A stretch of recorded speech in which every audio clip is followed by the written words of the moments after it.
Bismillahirrahmanirrahim. Assalamualaikum warahmatullahi wabarakatuh. Alhamdulillah rabbil alamin.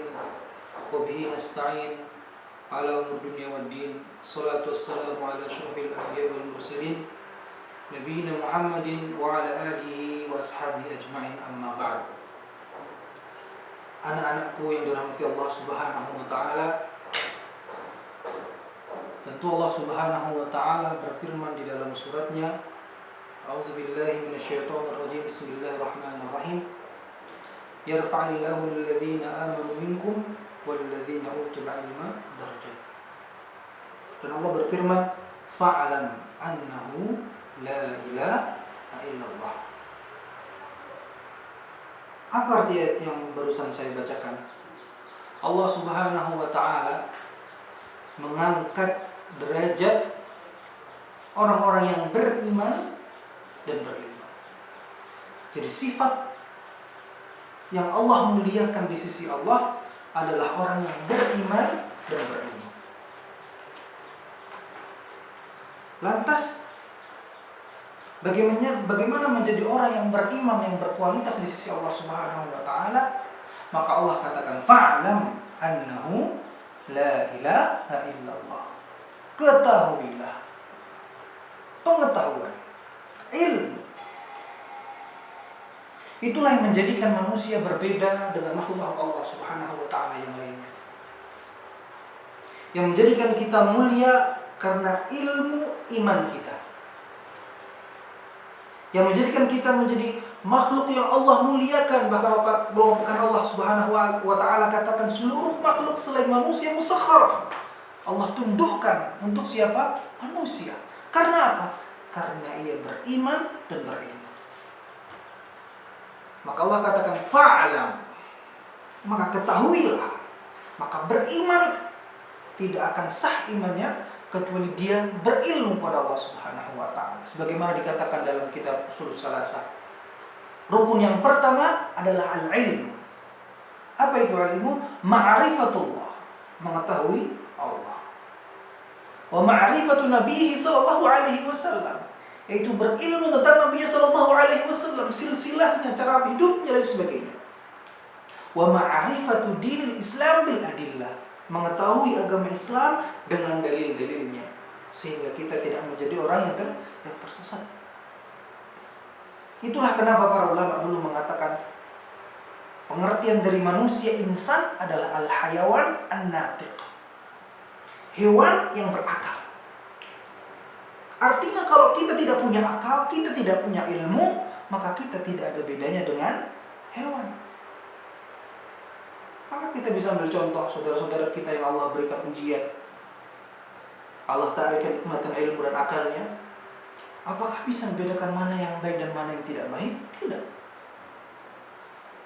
Apakah bisa membedakan mana yang harus dikerjakan dan mana yang tidak harus dikerjakan? Tidak.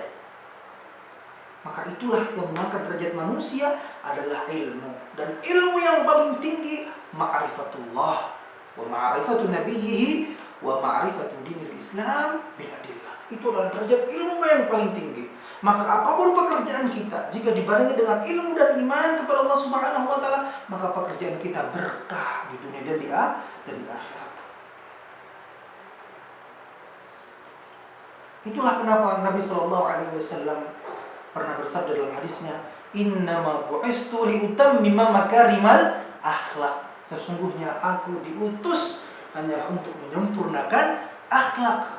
Karena akhlak itu adalah produk dari ilmu. Akhlak produk dari ilmu. Karena akhlak tidak hanya akhlak kepada manusia saja.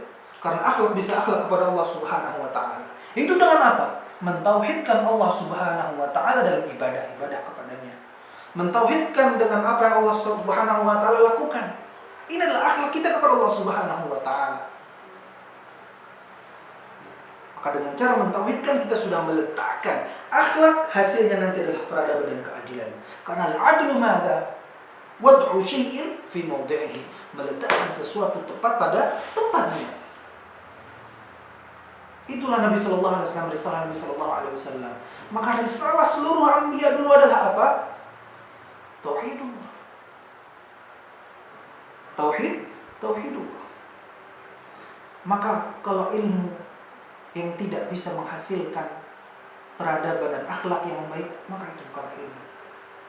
Itu adalah fitnah dan bencana. Anak-anakku yang dirahmati Allah Subhanahu wa taala, tentu kita harus menguatkan niat kita bahwa yang kita akan kerjakan adalah sesuatu yang sangat mulia, yaitu thalabul ilm. Bahkan Nabi sallallahu alaihi wasallam pernah menjelaskan di dalam hadisnya yang artinya adalah bahwa seluruh alam semesta, hatta al-hut, sampai paus yang hidup di kedalaman lautan, bertasbih dan memohonkan ampun kepada para ahlul ilmi, orang yang selalu bersama dengan ilmu.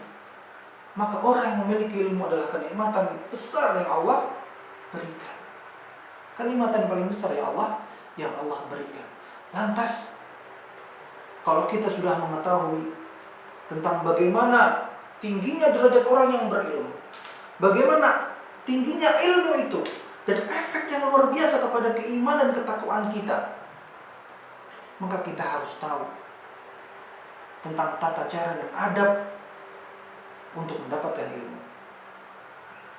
Para ulama-ulama terdahulu kita, kiai-kiai kita pernah memberikan nasihat, lan tanalul ilma illa bisittatin. Tidaklah seseorang mendapatkan ilmu yang berkah illa bisittatin, kecuali dengan 6 perkara. Tafsiruha, rinciannya adalah sebagai berikut. Yang pertama, zakat. Harus memiliki kesiapan secara akal kita. Kita harus menghadirkan niat dalam hati kita, kafah dalam hati kita untuk thalabul ilmi. Az-zakat, kecerdasan.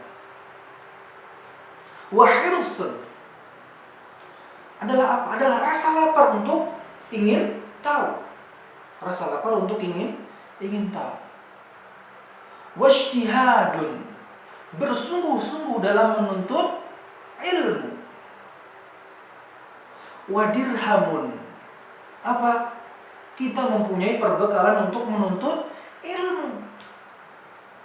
Wasuhbatul ustaz, dan selalu berada di samping ustaz dan menjaga akhlak kita kepada ustaz kita. Watul zaman, sampai sepanjang masa. Itulah 6 perkara yang tidak mungkin kita bisa mendapatkan ilmu kecuali menyempurnakan 6 perkara tersebut. Sedangkan bagaimana yang dapat menghalangi ilmu itu sampai kepada kita? Imam Asy-Syafi'i rahimahullahu ta'ala pernah berkata, syakautu ila waki' su'a hifdhi farshadani ila tarkil ma'asi wa akhbarani bi anna al-ilma nurun wa nurullahi la yuhda lil 'asi. Imam Syafi'i pernah berkata, bersyakwa kepada Waki', guru beliau rahimahullahu ta'ala, tentang apa? Susahnya beliau menghafal. Karena ilmu harus dihafal. Ilmu harus dihafal. Sebagaimana para ulama mengatakan, apa yang tersisa dari ilmu adalah apa yang dia hafal. Apa yang tersisa dari ilmu adalah apa yang dia hafal. Fa'arsyadani, maka Waki', kata Imam Syafi'i, menunjukkanku untuk meninggalkan maksiat. Apa maksiat itu? Adalah meniadakan akhlak kita kepada ilmu. Maksiat adalah meniadakan kita kepada ilmu.